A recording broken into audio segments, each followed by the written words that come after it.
bit like Ted Bundy fanfic. Am I thinking about it in a negative way, or am I like, can I not stop thinking about it in a positive way?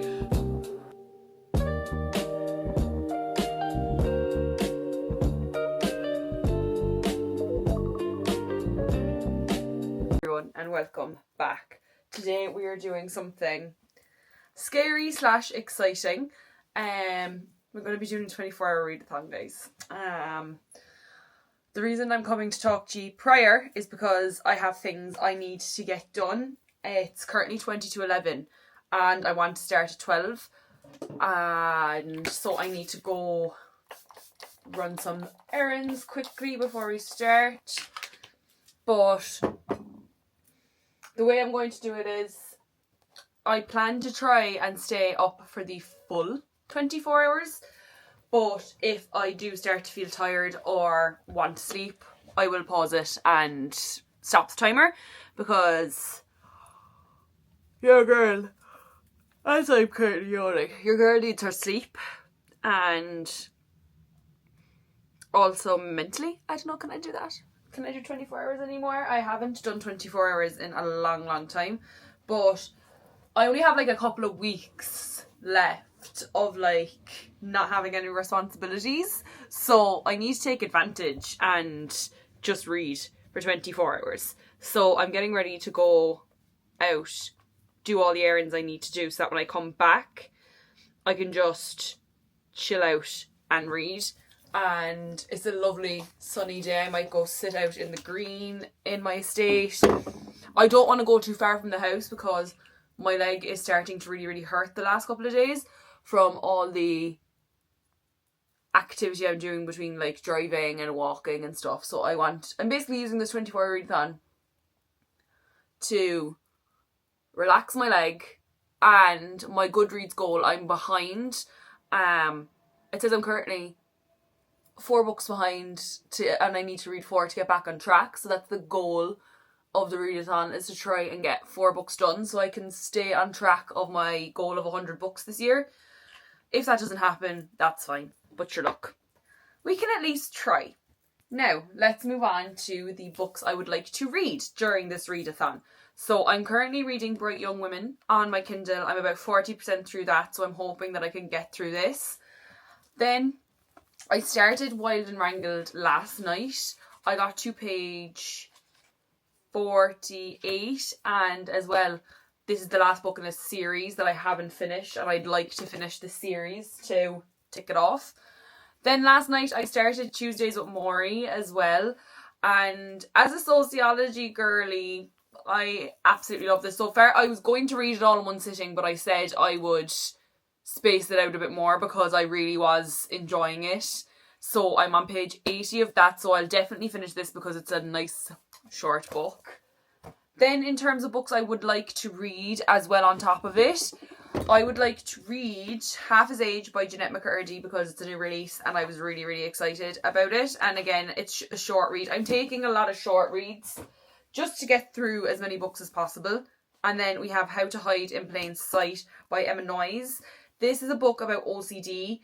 I don't know will this be triggering for me or not, but I want to try and see if there's any good representation of OCD in books, because I haven't really seen much of it, and I'd like to see if I could find a book that has a bit of OCD representation. So that's another one that's on the list. And I am currently reading The Boys of Tommen, and I'm not going to rush this, so like if I read this during the 24-hour readathon, great, but I'm going to go to these books first before this because I would like to savour my reread as much as possible. I don't want to read it kind of all in one sitting. I'd like to space it out. So the plan of action is I need to go out in the car. I need to grab a few things just so that I don't really need to leave the house again if I don't want to, or I can just walk to wherever I need to go because the driving is too much. So I'm going to go do all that. I was just giving you a rundown of what the plan is. The plan is to stay awake for 24 hours. Don't know how that's going to work, but I'm willing to give it a try, and hope you want to come along for the chaos that will be the next 24 hours. So yeah, I'm gonna go and I'll come back to you when it's time to put the timer on.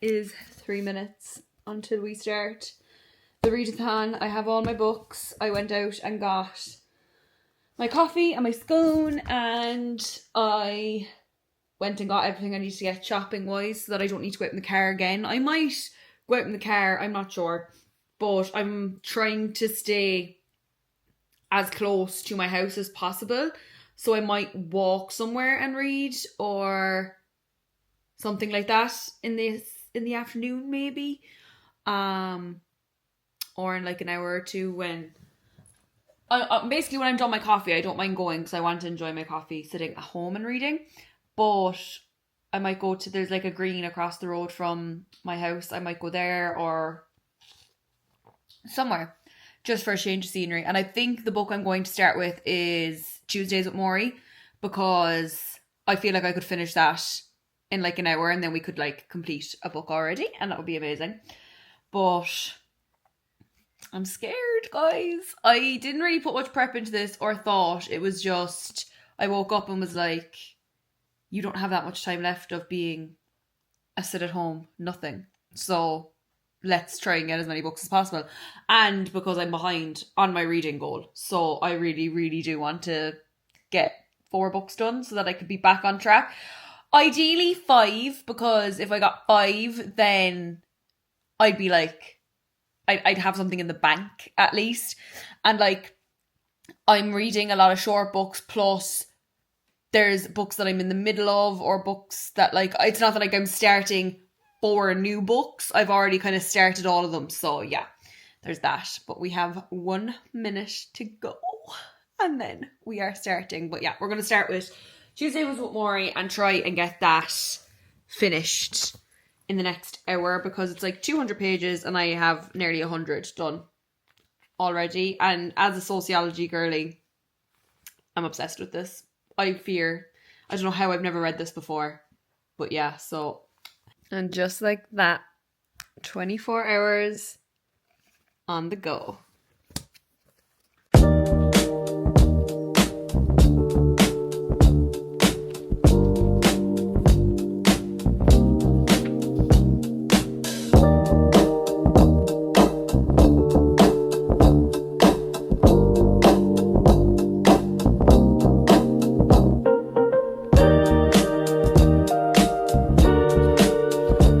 We are nearly at the hour mark in our readathon, and I know I said I didn't want to leave the house and that I didn't want to drive anywhere, but I've basically scratched all that because it just keeps getting nicer and nicer outside, and I feel like if I don't take advantage of it, at least I just feel like I need to take advantage of it.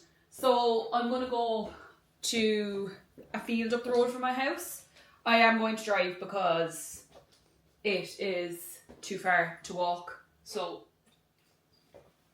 I'm bringing a blanket, a pair of headphones. I'm going to bring Tuesdays with Maury. I just got to page 130. We're on the 9th Tuesday. And I'm going to bring Wild and Wrangled as well.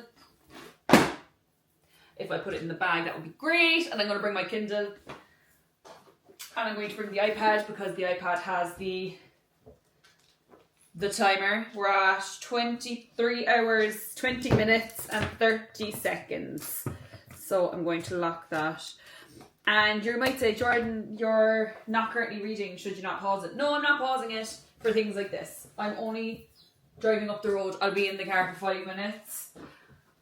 And I just decided that I don't want to pause it. So I'm just tidying up a little bit before I go. Have my water as well because you gotta stay hydrated. And my phone. And camera. Yee. That's the only thing I'm missing is yee. And my car keys. So let's go in the car. And yeah, I just feel like it'd be good to get out for even an hour of this, because a lot of this is obviously going to be in the night time. And so we got up to the park, we're here now, and I forgot that the schools are on a half day because it's a Wednesday, so there's actually no young people around, but I'm going to go lie out with my blankie and soak up some vitamin D, because apparently I'm low in that. But I'm just going to take the last sip of my coffee. Even if I sat here for an hour, I'd be happy with myself. So it is currently 1:45. I'm going to sit there for hopefully an hour or so, and then I might go get myself a second coffee on the way home, because I deserve it. So yeah, we're going to put the headphones on and we're going to go get set up. So let's go.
are back in the car. It was way too windy. I stayed for like 45 minutes. What are we at on the timer now? I'll tell you and that'll let you know how long I was there. It's now 22 hours, 29 minutes and 57 seconds. So I stayed there for as long as I could, but the wind was annoying me. I found it very hard to concentrate on reading because the wind just kept blowing the book out of my hands and blowing the pages, so it annoyed me. But we did finish Tuesdays with Maury, and if anyone's ever had a teacher who has meant something to them, they need to read this. Like, it actually helped a lot, like, with grief for me, and like the concept of dying and accepting death, because that's something I struggle with a lot. Like, I'll have a realization, it happens mostly every evening when I'm lying in bed and have nothing else to think about. I start thinking about dying, what happens when I die, will I know when I'm dying, and everything like that. And I've struggled with that for a very, very long time. And this book, he accepts that he's dying. He accepts that death is coming for him. And he just wants to impart his words of wisdom onto people, basically. And like, it reminded me of certain like lecturers and teachers I've had over the years that have meant a lot to me. And it's really, really good. It's a beautiful story. As far as I know, this is non-fiction. So I'm happy I've read him a non-fiction book. I do actually want to read the next book he wrote, because his writing is very good. It says The 5 People You Meet in Heaven. I'd like to read that, but if you're looking for something, it's quite short. It's 192 pages, and it's just, I think it's a really important read for a lot of people in their 20s in particular. But I really, really enjoy this. I will not be rating it because it's a non-fiction story. But we are taking a brief intermission from the 24-hour readathon. I have paused, as you can see. It is at 20 hours and 57 minutes and 17 seconds. But I am pausing because I want to shower and get all that stuff done. I just, you would just get into the mood that you need a shower and a clean. And I want to pick out different books possibly to read. I'm 116 pages into Wild and Wrangled, and I'm enjoying it a lot more than I thought I would. The only thing though is, if the reason that they broke up in high school is stupid, I'm going to be really annoyed. Like, if there is actually no reason why they broke up and it's just like miscommunication or something, I would be annoyed. And if we keep making a big deal about his name and it's actually not an embarrassing name, I would also be annoyed. So that's the only thing that could possibly bring the rating down as it stands, is that if they do these things, it'll just ruin it, because like, what will be the point in building it all up for it to just be a stupid answer? So basically, yeah, I'm just tidying my clothes away, going to pick out some other options for books, and then going to have a shower, and we'll get back to reading then, basically. Yeah, so talk to you in a bit.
I just finished Wild and Wrangled and we've gotten to the 18-hour mark. Overall, it was like a really enjoyable, fun read. Definitely my favourite. No, I think Ada and Wes are my favourite still. But I enjoyed the premise of like the second chance, them getting together again, but I feel like his name was made a big deal out of, even though his name was just and I feel like the reason that they broke up was actually quite annoying. Like she just decided she was done and was like, yeah, I'm gonna go home now. And then they didn't speak for a year. It felt very childish, and obviously they were children back then, but like even when they come to a conflict again later in the book, her ultimate response again is to like be really harsh towards him and like abandon tools, like. So that I didn't really like, and then the fact that his name was made a big deal out of it, it was just like a regular name. It wasn't like it was something really, really weird. I didn't know why like it was such a big plot point or why it mattered. But it was still like a cute, fun time. I still enjoyed it. I'd say it would probably be my second favourite in the series. So yeah, I'd probably go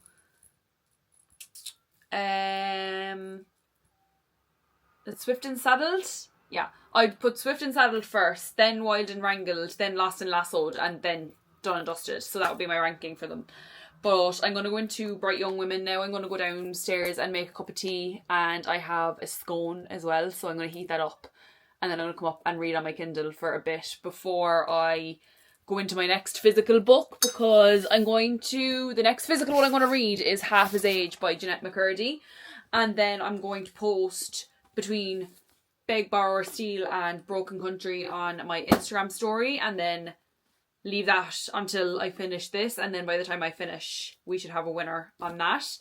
So yeah, second book complete, and I'm 50% into this book, so I'm hoping I'll finish it in the next few hours. I'll actually check how long is left in it, like how long does my Kindle say I have left, because 3 hours and 53 minutes, so it's now 5 to 7, so I could finish this before 10 o'clock. So I could be starting this by the night time.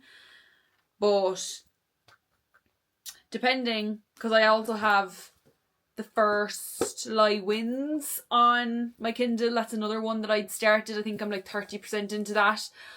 Or I might say that until maybe I'm getting a bit more tired, because I nearly fell asleep there a while ago, so I need to get up and move and do something. So that's why I'm going to make my tea and scone, and then going to read some of this, and then in a while we get into this. So when I finish this is when we'll start Half His Age, so I'll come back to you when we're done this. I have my scone and I have my cup of tea, so we're getting back into reading. But one thing I did want to say actually about the Bright Young Women book, I'm finding the premise a little bit weird. Like, I love true crime, but I'm not liking, because if you knew Ted Bundy and what Ted Bundy did, like he actually committed this crime that they're talking about in the book, but this crime didn't happen to these fictional people, and like they're using the real names of victims, of Ted Bundy's victims, and I just don't get why there's a need for that. I don't know, it's going to be me. I just feel like it's a bit insensitive to like use an event that actually happened, but like writing it as if it's fictional. Or like, yeah, I don't know. Well, I'm 50% in. Gonna keep reading.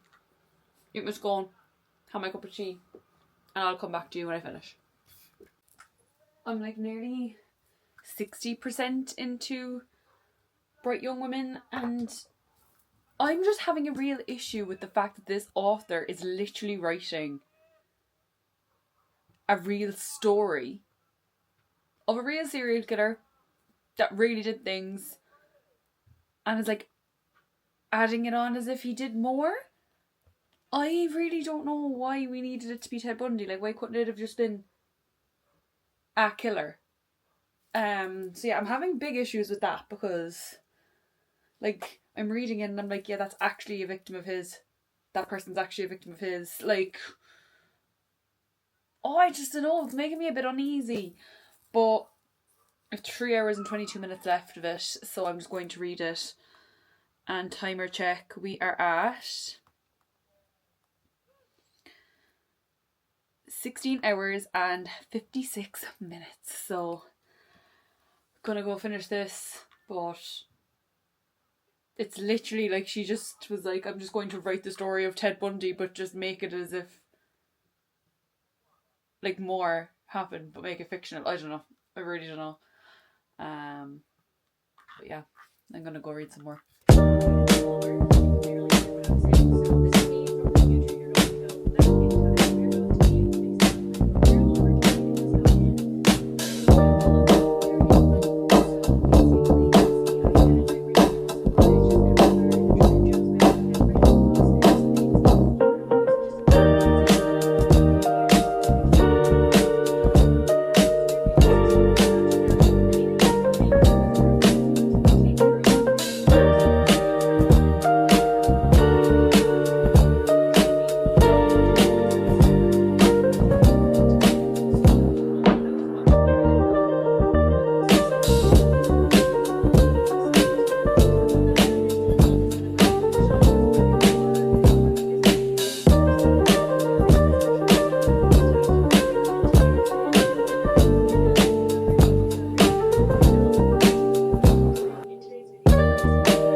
We are at 13 hours and 36 minutes, and I have just finished another book. I finished Bright Young Women by Jessica Knoll, and I'm not impressed, because this is a story about like a serious serial killer that existed and did the things, but she wrote it as if this friend group was the ones that it happened to in Florida, which I really didn't like. And then to have the other person that we're following, the other woman who's looking for her missing person, to have her as one of the Lake Sammamish victims, I thought was really strange as well, because like they were real people that you've now kind of made fictional, and I don't know how I feel about that. I did like the whole thing about the complicated grief, about like grieving something that isn't really within the realm of like a normal grieving process. That was interesting. But I just felt like it was a bit insensitive to actual victims and the family's victims, like the family of the victims of Ted Bundy, and like they never said his name in it, but they used everything else to describe him, like down to like the outfits he wore in court, to the way he spoke in court, to what the judge says to him when he sentences him, everything like that. But they always call him the defendant, and I'm assuming that's because they can't come out and say Ted Bundy, because it's that could be slander, I guess, technically. Well, not slander because he's tried for them murders, but like, I don't know. But I personally just, it left a weird taste in my mouth knowing that it was taken from the real life events and made into like, it was like a fictional, like taking it away from the real women who this happened to. But I digress. I have 13 hours and 33 minutes left. It is currently 20 past 11. And I've gotten like a second wind.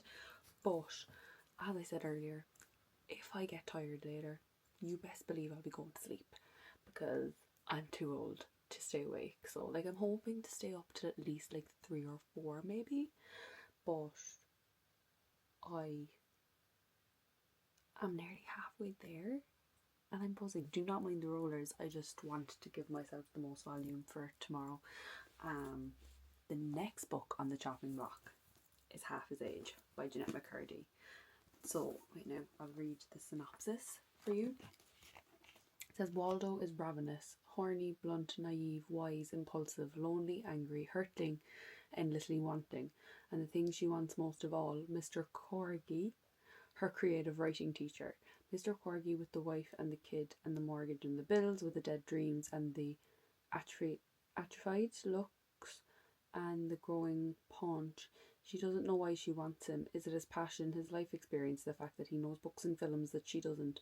Or are they actually kindred spirits sharing the same filter with which they each take in the world around them? Or perhaps it's just enough that he sees her when no one else does. Startlingly perceptive, scary, sharply funny, and keenly poignant, Half His Age is an incisive study of a yearning 17-year-old who disregards all obstacles in her effort to be seen, to be desired, and to be loved.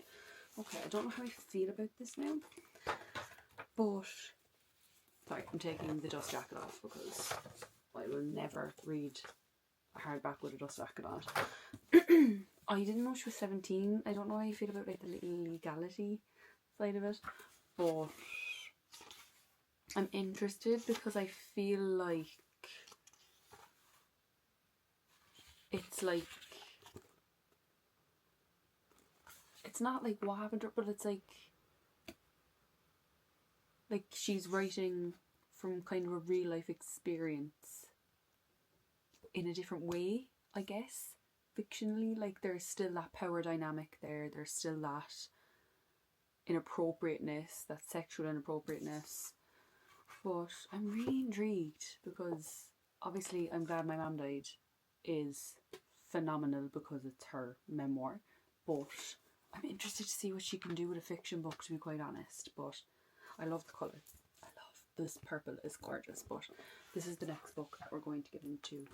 I have, as well, when I decide I want to stop reading physically and go to my Kindle, I'm 31% into this since like 2-3 days ago. So if I want to pick up a book on my Kindle, it's going to be this one, because I just need to, I don't want to be, if I'm in the middle of books, I don't want to be starting new ones. So at least I'm in the middle of this. So we're going to do that later. And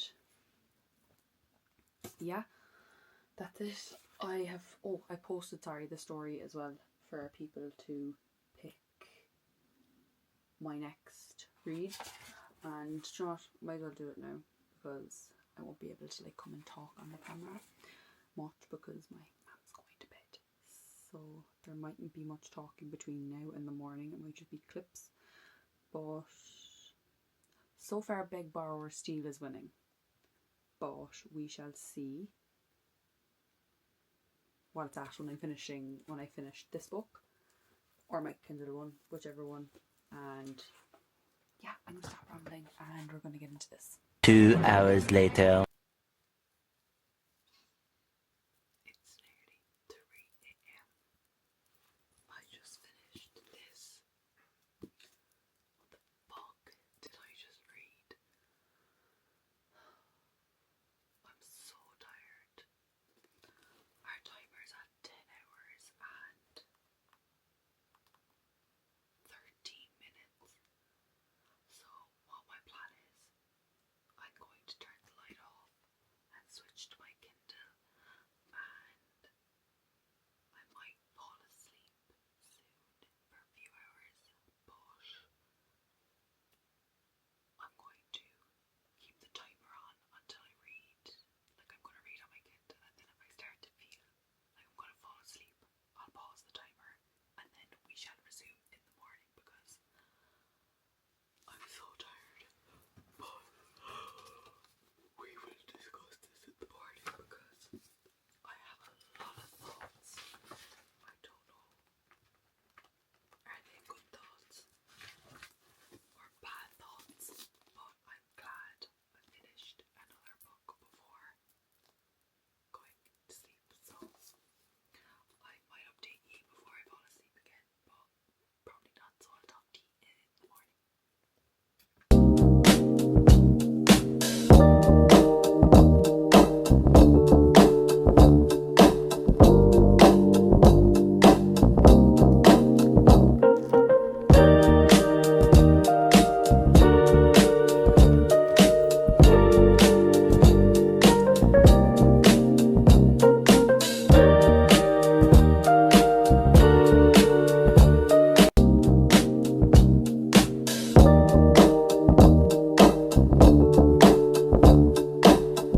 Had a sleep. I went to sleep for 5 hours, 6 hours. I went to sleep at like, I think 4, and then I woke up at 10. But I just have a few things that I need to get done. I need to run to the library because I've printed all the books that I had for my July. What am I on about? I really am tired. I had all the books set aside for my April wrap up, but because of this 24-hour readathon, I'm going to have read a good bit more, so I want to go print them so that I can start my journal this evening if I want to. And I need to go get coffee, but while I'm getting ready, let's debrief what I read last night. So, finished Bright Young Women. I spoke about it. Wasn't very happy, but there's that. Then I read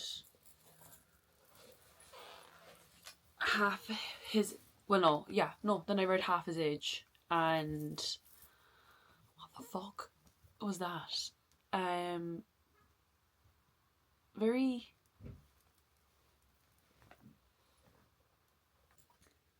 no, what I was saying was, there is certain aspects of Half His Age that I was like, okay, this is the direction we're going.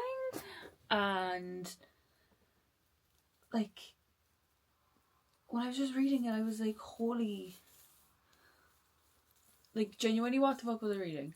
There was sometimes in Waldo's like not narrative, but like internal monologue, where it's like, I remember feeling like this as a teenager. I remember feeling like this at 17.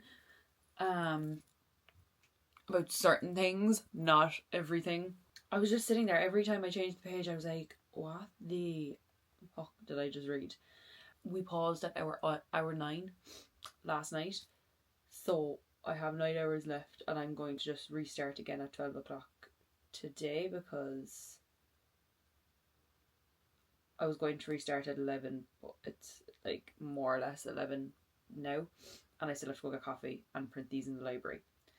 So I think just starting at 12, and then I'll be done by 9 o'clock tonight, which is very exciting. And I'll have read 6 new books by the looks of things, if things go the way that I hope, based on the amount of time I have left.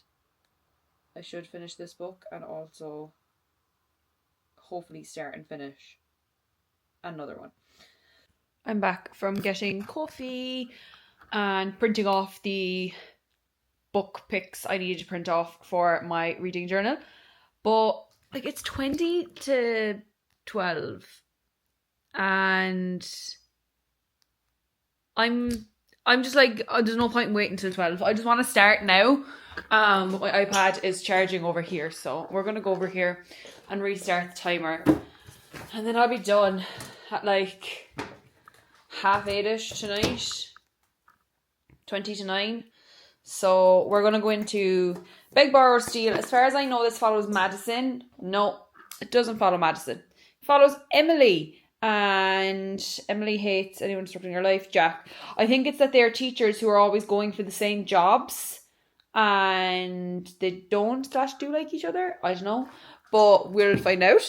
And it is the 3rd book in the When in Rome series, so it'll be ticking another book off my series list. So yeah, we're going to restart the timer and get into it.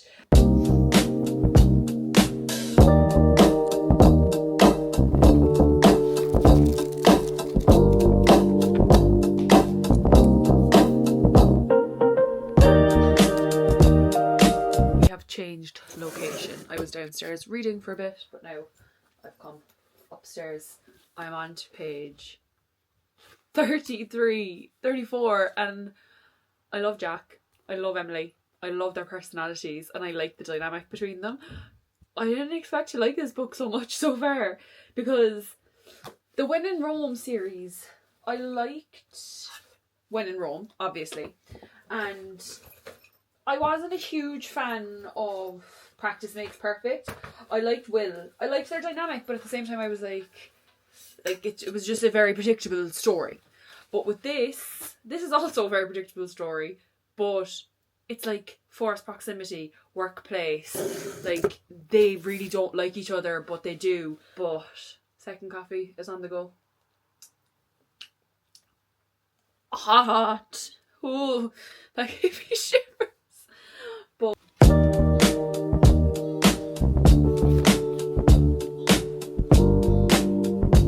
Moving next door. I repeat, he is moving next door.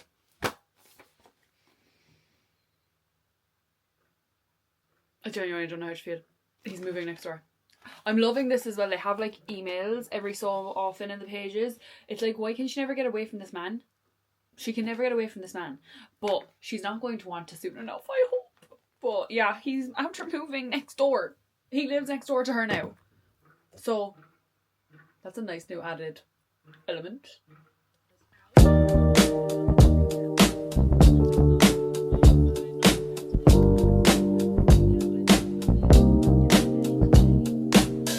We have finished the 5th book of the Readathon. I currently have 3 hours left, but I need to go eat dinner. And I've done all the physical books I want to read. So next is, where did my Kindle go? Here. Next is we're going to try finish First Lie Wins, and I have 3 hours and 8 minutes left, and I have 3 hours and 56 minutes left in the book, so I don't know if we'll finish the book, but we'll get very close to it. But I'm going to run over to the shop because I want a full fat Coke, and you know when you just want full fat sugar, I just want it now, so I'm going to go over to the shop and get it, and then we're going to finish out this reading vlog. We're in the final stretch, guys. We're in the final stretch of the 24 hours.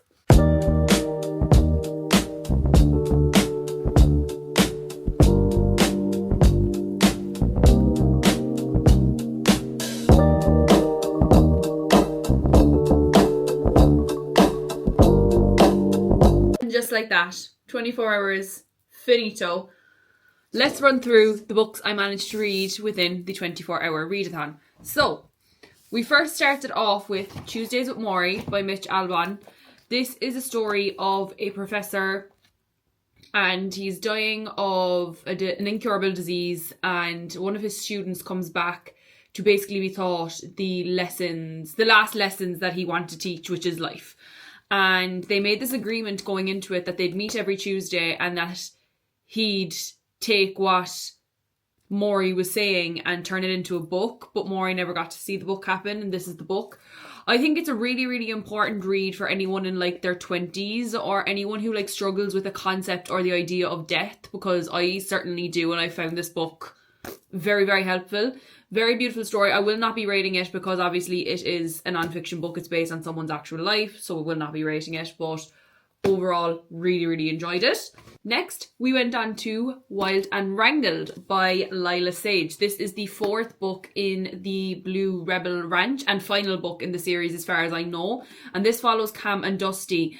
And Cam and Dusty were like a very, very anticipated couple for me. They gave kind of Jasper and Sloane vibes from Powerless. Like, always been friends. They were kind of the only friend that each of them had. Very much she's rich, he's not, and this whole status thing. So it's very much like Powerless. I felt like the reason that they split up when they split up shouldn't have been a reason in the first place if they had just spoken and if they were both a bit more mature, which just showed that like at the age they shouldn't have kind of probably been making the decisions that they were making.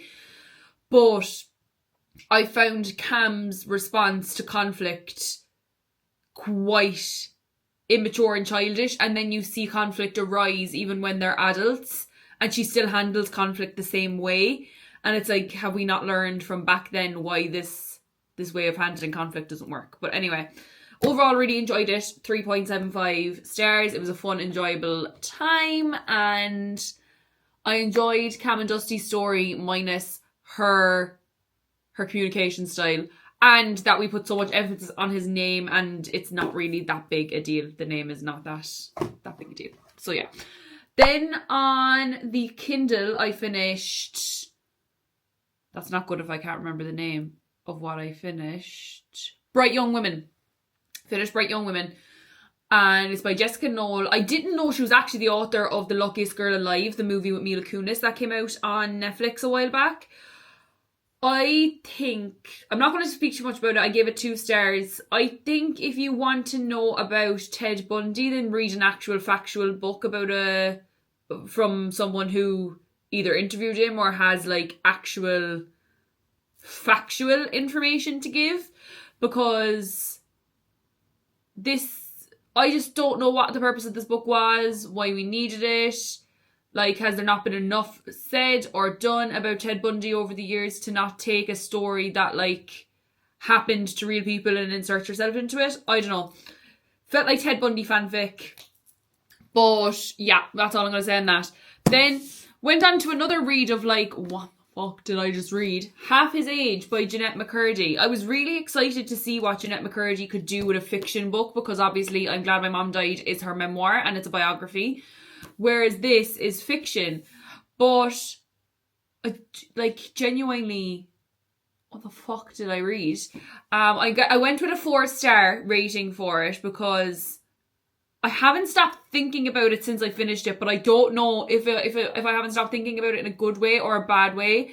We're basically following Waldo. Again, hate the name. Really, really found that hard to read. And Mr. Corgi is the name of the teacher. Or Corky? It's either Corky or Corgi. Corgi. Yeah, Corgi.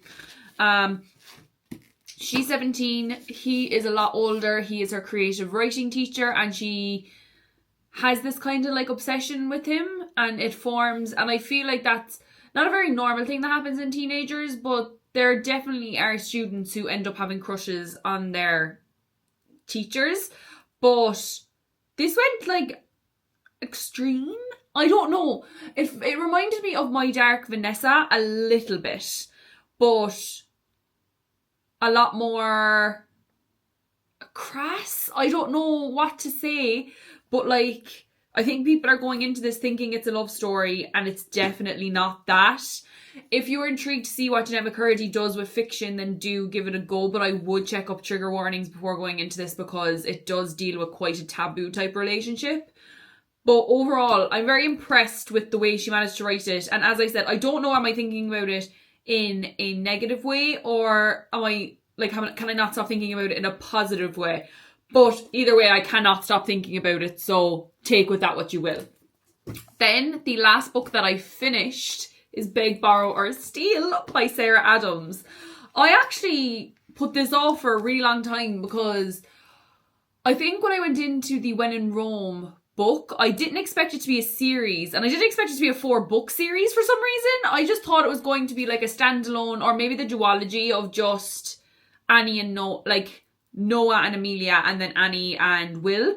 But we have 2 more books in the series, and I managed to read the 3rd one, which follows Emily and Jack, and they are both teachers, school teachers. They've known each other since college, but they've loathed each other since college. They had a really, really bad first encounter, and since then they've just been out to get one another. And he's meant to be getting married, so she thinks she's finally rid of him, but turns out he had other plans. He decided not to get married and showed back up in her town and ends up occupying the house right next door to her. So there's a lot of forced proximity, there's a lot of yearning. The only thing that took this down from a 5-star rating to a 4.5 is that I don't get why we didn't just talk about what happened and why they annoyed each other so much years later. Like he spilled coffee on you. Yes, I get that, but why is that still an issue for you years later, that you're still like intentionally sabotaging each other or like intentionally taking things off one another because of that?